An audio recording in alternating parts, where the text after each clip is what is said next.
Ready to review Cats? Fine.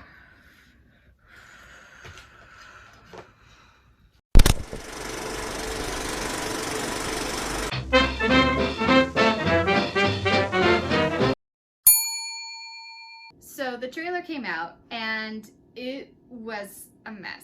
It was a mess. It was horrifying, but I was like, you know what? I think this is going to do well. It takes place in the 1920s where you see a cat named Victoria, we found out, thanks to subtitles. She is being abandoned by her owner in this alley. And in this alley, she meets the Jellicle Cats. Now, the Jellicle Cats are like a gang of cats, and you find out for about 4 or 5 minutes what Jellicle Cats are and what Jellicle Cats do. We really still don't know. No. But this is a special night for the Jellicle Cats because it is the night of the Jellicle Moon. Now, all of this craziness is based off of T.S. Eliot poetry that he was writing. And so it's a little out there, but for this night, it is the Jellicle Moon. And on this Jellicle Ball, Moon Night, one cat gets chosen to be born again in the, I forgot what the place is called, but it is like a heaven for cats, basically. Yeah, cat heaven. And they get to be reincarnated. And so these cats find it to be a special treat to be chosen to die and be reborn. That's so dark. It is. It's like, choose me. I want to die. Yeah, Yo. please. Yeah. So for some reason, it is a great honor. And the whole plot of this movie is, so every song, basically, every song is a cat kind of pitching themselves to the old cat, Old Deuteronomy, who's played by Judi Dench. They're pitching themselves saying, hey, choose me. They don't really say why necessarily. Some of them say why, as to why they want to be chosen. But basically, they're trying to say, this is me. I want to be chosen for the Jellicle Ball to be the Jellicle Cat that goes to the Jellicle Moon. And that is the plot. And we get to the end where the bad cat, Macavity.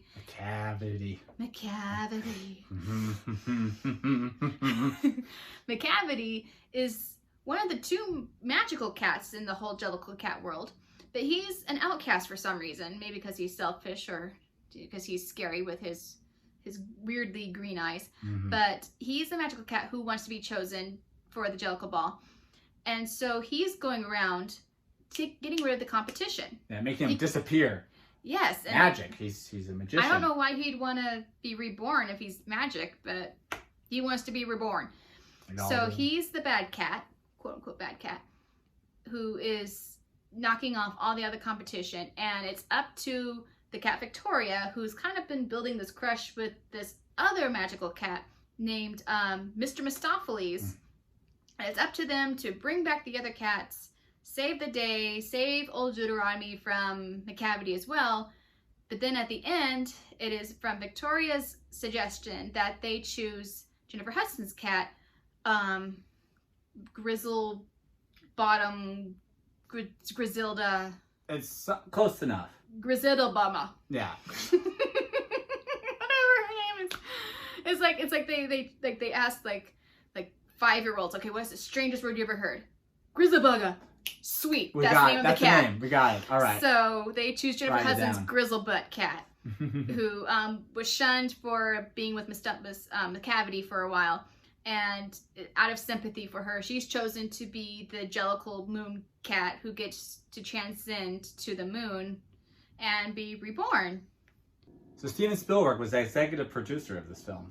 Little known fact, it feels like nowadays. Yeah, and he was originally they were going to make this an animated film. Yeah, Amblimation, Steven Spielberg's little, offshoot of Amblin Entertainment, was going to make this into a film. Yeah. And there's actually production art for it, and it would have been a really different movie. It would have been a really different movie, but I think a better movie. It really could have been. The one thing about this story is that it can't be transferred from the stage to the screen as is. So to take the theater going people, they go into a musical show, on Broadway or whatever, and you anticipate, I'm here for songs, it's kind of ambiguous and stuff like that. But when you transfer it to the screen, you have people who need a little bit more I'm not trying to dumb down moviegoers, but we like a story being shown to us and have a path that we're going down. Yeah. And this story, unfortunately, did not have that. So with Amblin Entertainment, or any version of this, it probably would have been better if they took the story, kind of reworked some of the songs to be shorter, to be in a scripted setting. Yeah. So to have actual dialogue between the cats and a clear, this is where we are, this is our motive, this is the destination, here's our conflict. Yeah. And you don't feel that, unfortunately, in the musical as it is in movie form, at least. I mean, we can't speak for the musical on the play and the stage because we ain't never seen it. Yeah, but I think Tom Hooper, you know, he was so successful with Les Mis, which is another, you know, a musical turned into movie. Yeah. With very, very little dialogue. It's just all singing. It is all singing, but in the singing, they're like, "How are you?" Well, I'm doing good. Yeah, I'm gonna buy some bread, you know. Yeah, and so they're telling you still the story. Yeah. And this one's just, oh, here's a song. Here's who I am. Here's who I am. It's how introducing the character. Man, character gone, and then bring in another character, and then it's just. Yeah, I mean, like Ian McKellen's character of Gus the theater cat. I have no idea why he's in there. I mean, he's cool. But he gives it his all in this one. I know. He's really trying to. He really acts like a cat. Which is kind of like sad to see because you're like, oh, Gandalf, no. Yeah. No, stop licking the milk there. But hey, he said, be a cat. And he, you know, when he's directed to be a cat, he will play a cat. Oh God, can you imagine him on a bathroom break in a litter box? When we were watching this movie, I only knew of 2 songs. I only knew of the Memory song, which is pretty famous, and then also I knew of the Macavity song. So I knew 2 songs in the whole movie, and those were the only ones that I hope to ever remember. Yeah. Actually, Macavity was done in a fun, sexy kind of burlesque kind of way, which was pretty cool. Taylor Swift. Yeah. Probably the best scene in the movie. It really is. It's a little creepy because all the cats are like, you know, rubbing. They're really They were a little rubby, touchy feely. A lot of that. But you know, the cats are kind of going crazy. But it's got like it feels like a Broadway musical for once. In this whole movie, that's the only scene for me that felt like a musical. Because it had the little out there moments of the stage and the moon coming down, and it had a little bit more of that pizzazz that I think as an audience member we were kind of hoping for the whole movie to be like that. Yeah. But just that one scene. It was the way that they did the song, but that was truly for me the best part of the movie. Yeah. And the song still gets stuck in my head. And the memories, of course, Hudson's gonna rock it singing that song. But unfortunately, you get distracted by the little snot moving that. Yes. I mean, the whole time you're just staring at the screen like. Is it going to her mouth? Yeah, it's like, it's just slowly going down, slowly. You're like, no. And she sings the song 2 times, so 2 times you get to watch that little nose. Yes. Drizzle. I know, this should have been seen in 3D so you could really experience the snot. Nose. Yeah. What was it? Snot vision. Ew. Yeah. Sounds like a John Waters thing. Oh, God. But yes. John Waters should have directed this movie. I think John Waters would have done. Or Tim Burton. I mean, no offense to Tom Hooper, but I think John Waters would have done a much better job of this film. A lot of people with the more out there vision probably would have done better. Yeah. So. But yeah, Macavity, by far the best one. But the worst part for me with these songs is because, granted, I didn't know much about the musical apart from the 2 songs, was for me the songs felt like they went on longer than what they should have, at least for a movie. Yeah. For a play, you know what you're getting yourself into for the most part. Yeah. But for me, some of these songs could have been cut by at least 3 minutes. Well, it just feels like every song, you know how they say like, it's a showstopper, but this was stopping. Yeah, a showstopper is usually like the big song that everyone remembers. These showstoppers truly stopped the show. Yeah, it's like, but what I didn't, it's like they start bringing these characters that were not really introduced. They're just like, hey, here's this random cat person coming in. And we're going to sing you a song. We're going to sing you a song for about 15 minutes, and then they're gone. Oh, the Mr. Mistopheles song. Yes. It kind of stopped, and I'm like, oh, okay. Okay. And then... oh, no, it's going to keep going and going and going. And you're like, oh, was there never a song gonna stop? Yeah, no, you never know when it's gonna stop until finally all the cats are back. yeah. And then they keep on singing after they're back. It's Yeah, like, yeah. oh crap. They're I mean, does this movie even have a plot? It does if you listen to the reviews or you read it on Wikipedia. Yeah, but it really doesn't. I mean, yes, it is a stage musical. Which But I mean, it you can make it work. But this was just like, let's just throw in all the songs. I mean, I never saw the stage version of this. I don't know. But again, transferring it from stage to film could be. yeah, it just sometimes things are in the proper medium the first time around. Yeah. And I feel Cats was one of them. Mm. But one thing that distracted me on occasion, well, there's a lot of weird distracting things, but one of the things that did distract me is while they're moving and stuff like that, the face doesn't always feel connected. Yeah. It's like a Snapchat filter. Yes. And so it's just floating kind of head almost. so it doesn't feel a part of it. And then also one thing that got lost for me is even though it was like motion capture kind of thing, so these people really were on a stage, really on a set, doing these amazing things. But thanks to the fur technology, it made them feel like they weren't in the world. No. And so there was just like a little like fuzzy hovering that they were on the ground. So they might have actually been walking, but I didn't feel that they were actually inhabitants of this world because of the CGI fur and the floating faces. And yeah, it really, did you ever, like, if you've ever gone to Vegas or any of those vacation spots, they'll add your face to like a little screen. It's like you're like a bobbing head. That's what, and it's a video, and that's what this felt like to me. It felt like they just kind of Snapchatted these people in and they're like, all right, we got a movie. Yeah, I mean, I feel like if they did go the route of putting him in makeup and like they did in the musical, a costume, I think it might have made it better. Yeah, and less distracting. I don't know if it would have been the movie better. But it is made in the 70s, 80s, and it has a 70s, 80s feel to makeup, but you know what?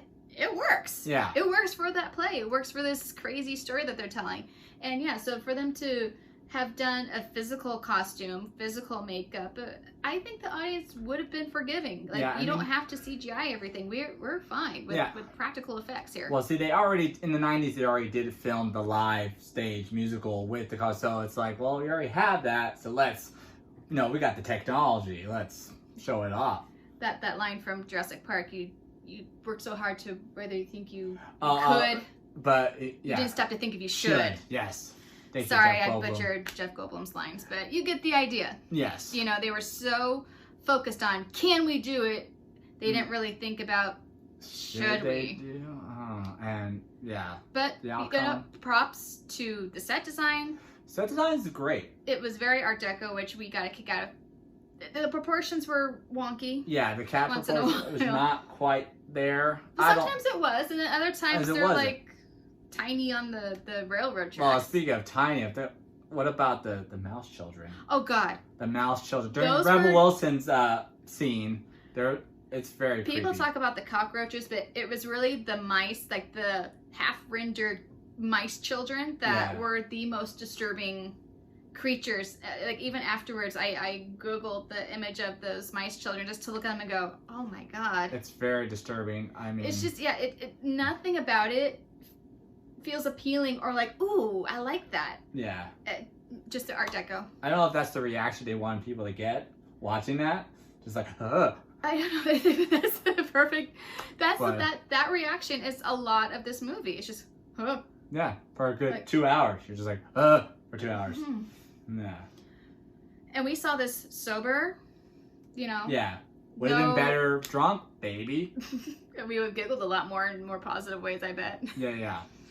But it just, unfortunately, the magic that they were trying to capture with all this talent working on it did not happen. They were trying to go for the Academy Award. They were gagging for the Academy Award. Again, you had Academy Award winning director behind this. You had amazingly talented cast. Yeah, amazing. No set designs and score and just. And to have Andrew Lloyd Webber making another song to add to this for that original song nomination. Yeah. So they wanted that, and they were taking this too seriously.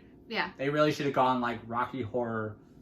Ooh, that like, would have been fun. If they went that direction for this, I think it would have been at least, be a real cult classic. Yes. On it that would be level.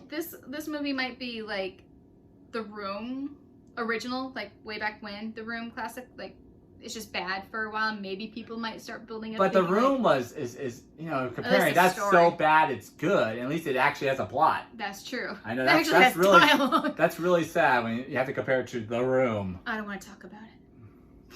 Now you tear me apart. Kitty cat. But yeah, so Why, Kitty? why Tom Hooper? You make this movie? Why? So, the story ends basically, and now we get this very awkward scene between us and Judi Dench. It looks right at the camera. Yeah, so she's breaking that fourth wall. Literally right just there. staring right at you. Which is really creepy looking. Yeah. But she's telling you about how to treat cats, which is already an odd kind of thing because it's like this cat's telling you to treat him, I guess, with respect. I guess that's the bottom line. Yeah. But you are terribly distracted, not only by the CGI floating faces, but there's this one cat. I don't recall what his name was. I don't recall his name. I mean, he's in the movie a lot. He's kind of like the lead cat. He's like Old Deuteronomy's like second in command cat. Yeah. But Judi Dench's cat, Old Deuteronomy, is there, and she's talking to the screen very slowly and methodically. And right behind her is this cat that... He's just making his face. He's just like... While she's talking, he's just eyeballing her and kind of like... The whole time. The whole time. So, while you're watching, just look over behind Judi Dench and just watch this guy's face. It is so distracting. So we did a little research on this guy, and he's more of a Broadway actor, which kind of explains that because theater actors, they need to portray every emotion so that the dude in the back can see the emotion that you're trying to portray, trying to exude. And movie actors, you get those close shots. You, like Judi Dench, you're right there. Yeah.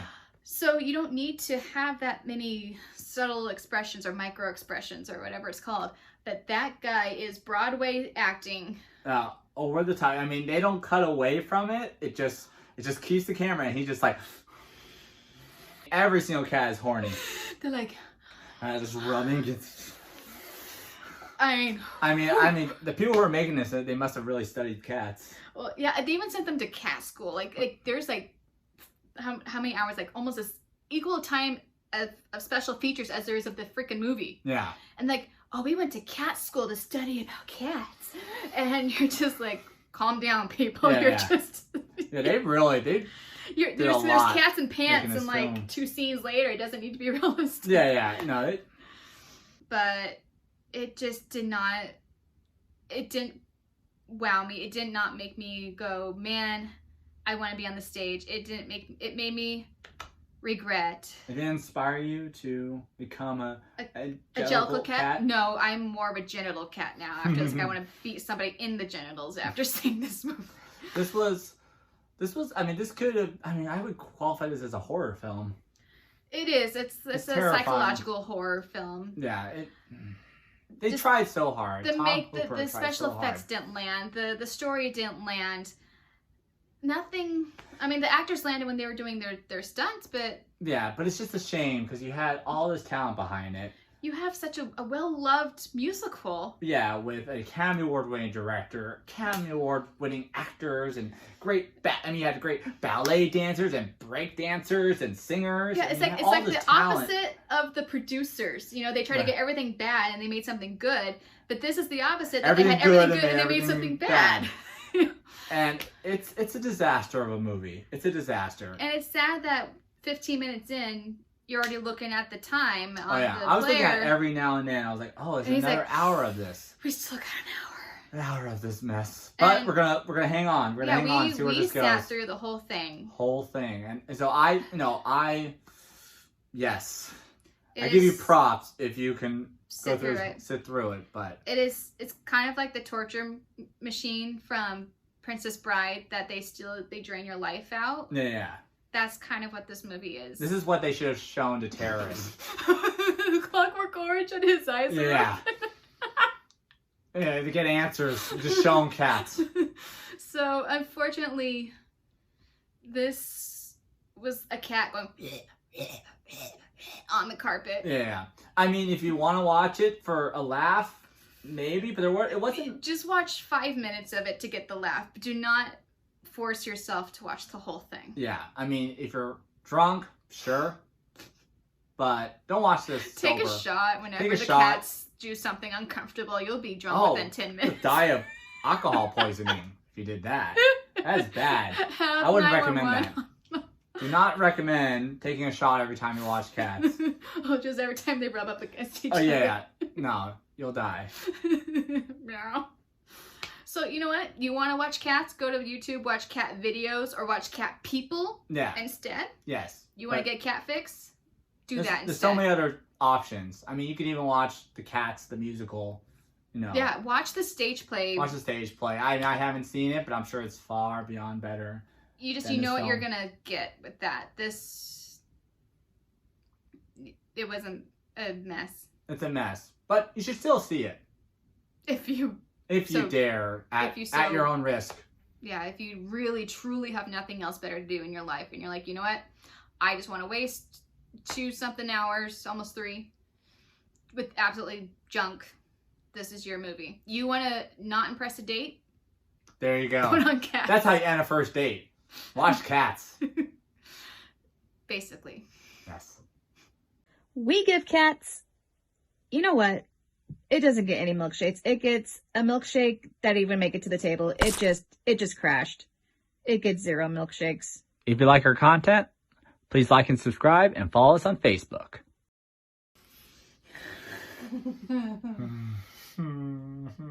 Yeah.